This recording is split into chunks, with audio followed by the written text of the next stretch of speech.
Buenas tardes, mi nombre es Gilmar Gutiérrez, soy integrante del equipo número 7 de la materia Introducción a la Auditoría.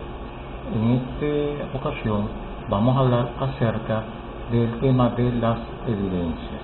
Como todos sabemos, todo proceso de auditoría se basa en la recabación de información y datos que permitan establecer un juicio de valor acerca de la situación de la organización que nos contrata para evaluarla y determinar cómo es su calidad.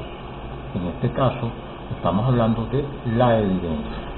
Es importante que recordemos que el resultado de todo proceso de auditoría conlleva una serie de responsabilidades que pueden ir desde debilitar nuestra imagen como auditores hasta obtener resultados de poca calidad que no determinen la veracidad de la información. Para ello necesitamos que la información convertida en forma de evidencia cumpla con ciertas características que debemos detallar a continuación. Debe ser relevante porque debe ayudar al auditor a llegar a una conclusión respecto a unos objetivos específicos. Debe ser auténtica, es decir, debe ser verdadera en todas sus características. Debe ser verificable porque debe permitir que dos o más auditores lleguen por separado a la misma conclusión, y debe ser neutral porque debe estar libre de prejuicios. La evidencia debe estar constituida por ciertos hechos verificables que caracterizan su naturaleza. Las evidencias deben ser comprobatorias, deben ser suficientes, deben ser apropiadas, deben permitir obtener un juicio, deben tener una cantidad que nos dé la información necesaria para llegar a la conclusión y deben ser apropiadas, es decir, ajustadas a la situación. De acá podemos establecer que la cantidad no siempre compensa la calidad de la información.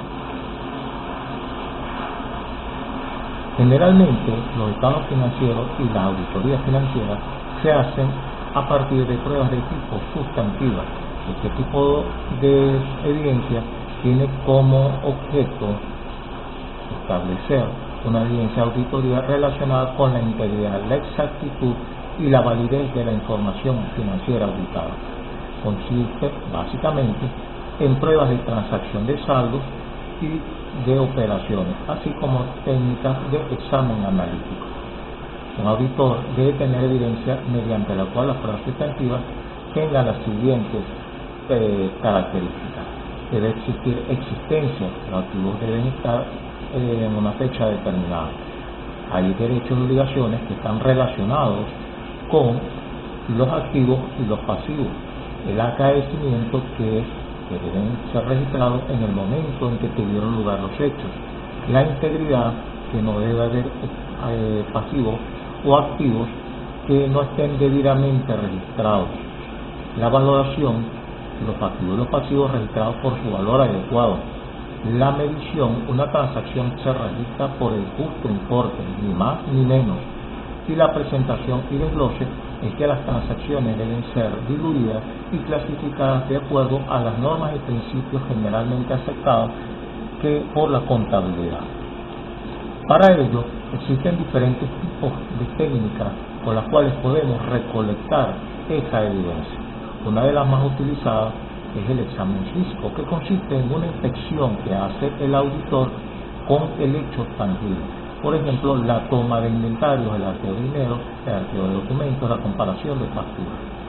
Como segunda opción tendríamos la confirmación, que es la recepción de una respuesta oral o escrita de una tercera parte independiente que verifica la precisión de la información que como auditores estamos solicitando. El ejemplo de esto sería la confirmación bancaria de un depósito, la confirmación de un cliente de haber recibido una mercancía que está detallada en una factura. La documentación es el examen que hacemos como auditores a los documentos y archivos que el cliente nos presenta para poder soportar nuestra investigación. Dentro de esto tenemos las facturas, los contratos, las escrituras, etc. Una cuarta técnica consiste en la observación, que es cerciorarnos de forma ocular de ciertos hechos o circunstancias y reconocer la manera en que los servidores de una empresa aplican los procedimientos establecidos. Ejemplo, cuando observamos cómo se toma hacer la toma física del inventario, cómo se llenan las planillas de pago, cómo es el proceso productivo, cómo se registran los procesos dentro de los sistemas. Es decir, mientras observamos las funciones de cada miembro de la organización.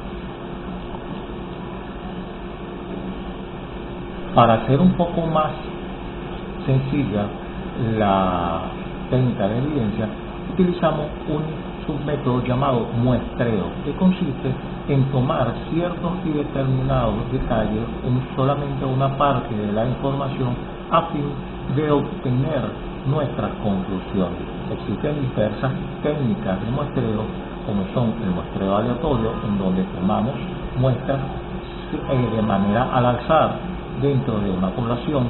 Tenemos muestreo por unidades monetarias para identificar errores monetarios en sumas y saldos de cuentas de balance, de estado financiero. Muestreos estratificados, en donde tomamos la población y la seleccionamos o la dividimos en subgrupos para poder obtener de manera más detallada, más caracterizada cada una de las informaciones que requerimos. Muestreos por atributos, que es de acuerdo a las características de la información que necesitamos, por variables, es decir, de acuerdo a la necesidad o a los factores que creemos que pueden estar influyendo en una determinada situación.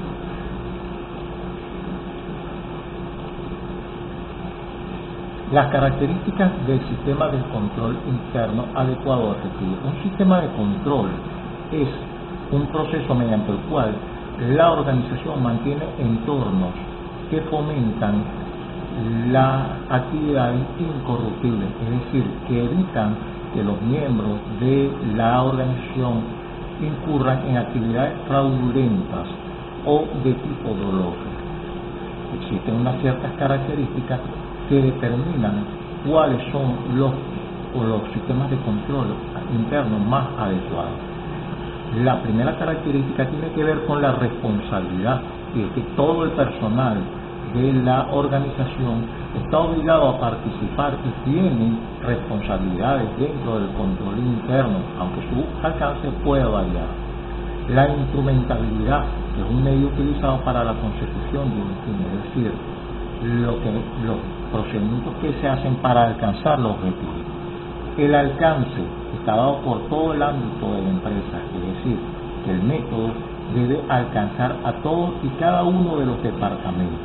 La separación de funciones, que tiene que ver con la segregación de las funciones que cada uno de los miembros cumple dentro de la organización. El historial de mantenimiento de los registros que deben ser llevados de manera adecuada. El monitoreo, una de las fases más importantes, porque permite revisar constantemente y retroalimentar el sistema para poder obtener de esta manera una función o una norma que nos permita mejorar constantemente. La información y comunicación, que involucra los procesos para reunir y diseminar la información a lo largo de la organización. Y finalmente, la evaluación de los riesgos para determinar los ciclos de negocios en gran detalle, para determinar cuáles son los niveles de riesgo que está corriendo la organización. Dentro de los tipos de control interno tenemos dos subclasificaciones: el que llamamos el control interno administrativo, que incluye el plan de la organización y los procedimientos o métodos relacionados principalmente con la eficiencia operacional. Un ejemplo de ello es la operación o transacción de vender, que conlleva los siguientes pasos: la aceptación del pedido, el despacho, la facturación y por último la cobranza. El otro tipo de control interno es el contable, que comprende el plan de organización, procedimientos y registros que conciernen a la custodia de los recursos, así como la verificación de la exactitud y confiabilidad de los registros e informes financieros. Un ejemplo de ello son las operaciones y transacciones que se ejecutan de acuerdo a la autorización general o específica de la administración. El control interno como tal consta de 5 componentes interrelacionados que se derivan de la forma como la administración maneja el ente y están integrados con los procesos administrativos de acuerdo a la siguiente clasificación. Primero, el entorno del control, que consiste en el establecimiento de un entorno que estimule e influencie la actividad del personal con respecto al control de sus actividades. Segundo, la evaluación de los riesgos, es la identificación y el análisis de los riesgos relevantes para el logro del objetivo y la base para determinar la forma en que tales riesgos deben ser mejorados y administrados. Las actividades de control son aquellas que se realizan entre la gerencia y las demás partes del personal para cumplir diariamente con las actividades asignadas. Estas actividades están expresadas en las políticas, sistemas y procedimientos internos de cada organización. La información y control es la diseminación a lo largo de toda la organización de las políticas con las cuales se considera que se van a administrar los riesgos y se va a hacer cumplir con toda la normativa. Tenemos controles generales que tienen como propósito asegurar una operación y continuidad adecuada. Incluyen controles sobre el centro de procesamiento de datos y su seguridad física. Por otro lado, tenemos los controles de aplicación dirigidos hacia el interior de cada sistema y funcionan para lograr el procesamiento, integridad y confiabilidad mediante la autorización y validación correspondiente. La supervisión y el seguimiento. La gerencia como tal, como cabeza de la organización, es quien debe llevar a cabo la revisión y evaluación sistemática de los componentes y elementos que forman parte de los sistemas de control.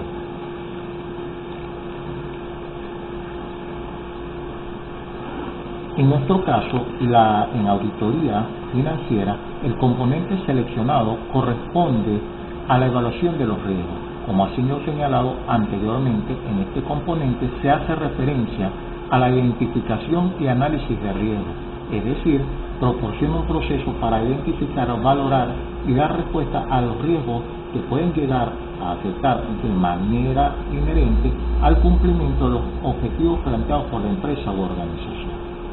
Con el elemento seleccionado se busca comprobar no solo si la empresa cuenta con los mecanismos y herramientas necesarias para identificar los riesgos, sino también si el personal posee los conocimientos necesarios para su detección, administración, minimización y posterior erradicación. Una vez que hemos hecho todo el proceso de evidencia, hemos evaluado y hemos sacado nuestro juicio, podemos opinar sobre el resultado de dicha auditoría. Dentro de esto vamos a hablar entonces de lo que son los tipos de opiniones. Tenemos en base a ello 4 tipos de opiniones y a la vez cada una de ellas amarra consigo un tipo de dictamen final. Tenemos por un lado la opinión limpia o favorable, que es cuando el auditor expresa que ha quedado satisfecho en todos los aspectos importantes y relevantes con los estados financieros objeto de auditoría, en los cuales se puede decir que se declararon de acuerdo a las normas y principios de criterios contables, de acuerdo a las normas estatutarias, que dan en conjunto una visión que concuerda con la realidad de la empresa y que no detectaron ningún tipo de irregularidad. Por otro lado, tenemos las opiniones con salvedades. Este tipo de opinión es aplicable cuando el auditor concluye que existen algunas circunstancias en las cuentas anuales tomadas en su conjunto que pudieran ser significativas y que en algún momento podrían generar alguna situación de riesgo. Por otro lado, también tenemos la opinión desfavorable, que es una opinión en donde se manifiesta el sentido de que las cuentas anuales tomadas en su conjunto no presentan una imagen fiel del patrimonio, es decir, el resultado de las operaciones o los cambios en la situación financiera de la entidad auditada no está conforme a las normas generalmente auditadas. Puede que un auditor llegue a expresar su opinión como la indicada y es preciso que haya identificado en la misma los errores, los incumplimientos contables en los que se cayó la organización para determinar cuál fue su responsabilidad. Finalmente llegamos a la opinión denegada, que es cuando el auditor no ha obtenido una evidencia necesaria para formarse una opinión sobre las cuentas anuales y debe manifestar en su informe que le es imposible expresar una opinión sobre las mismas. De allí, entonces, vamos a obtener que existe el dictamen limpio, que se refiere a que el auditor realizó la inspección o revisión de los estados financieros y fueron presentados correctamente de acuerdo a las mismas, es decir, no encontró irregularidades en los mismos. El dictamen con salvedades, las cuentas que se usan de acuerdo a lo emitido con las mismas, pero no son congruentes con ellas y no tienen gran cantidad de problemas, por lo tanto presentan errores, pero no de gran magnitud. En este estado, los estados financieros presentan razonablemente con algún error en algún rubro, pero que no afecta directamente los resultados del periodo. El dictamen negativo, en este tipo de dictamen, el auditor puede encontrarse un gran número de desviaciones y errores en los estados financieros y no se presentan de acuerdo a las normas, es decir, no se presentan razonables. Los factores pueden ser por mal control interno en la propia empresa. Finalmente, el dictamen con abstención de opinión. Este tipo de dictamen, el auditor, como lo dijimos en el tipo de opinión, se abstiene de hacer una opinión, ya que considera que los estados financieros no están razonablemente elaborados con la conformidad con las normas generalmente aceptadas en los procesos contables. Para finalizar, tomamos todo el concepto que evaluamos dentro del desarrollo de la teoría que acabamos de ver y lo aplicamos dentro de una organización. Allí se evaluaron los estados financieros, se evaluaron todos los documentos contables solicitados a una empresa, tomando el estado de resultados, el estado de flujo de efectivo, se toma el inventario y la aplicación de un cuestionario de administración de riesgo, en donde se hicieron una serie de preguntas al personal para determinar si estaban, qué grado de conocimiento tenía sobre los procedimientos contables internos de la empresa y el grado de riesgo que genera los mismos, igualmente para determinar si había una necesidad interna de corrección. Una vez que se hizo todo el análisis, llegamos a encontrar las siguientes realidades. Falta, de acuerdo a lo que dice el cuestionario del análisis de las evidencias, falta comunicación entre la gerencia y el resto de la organización.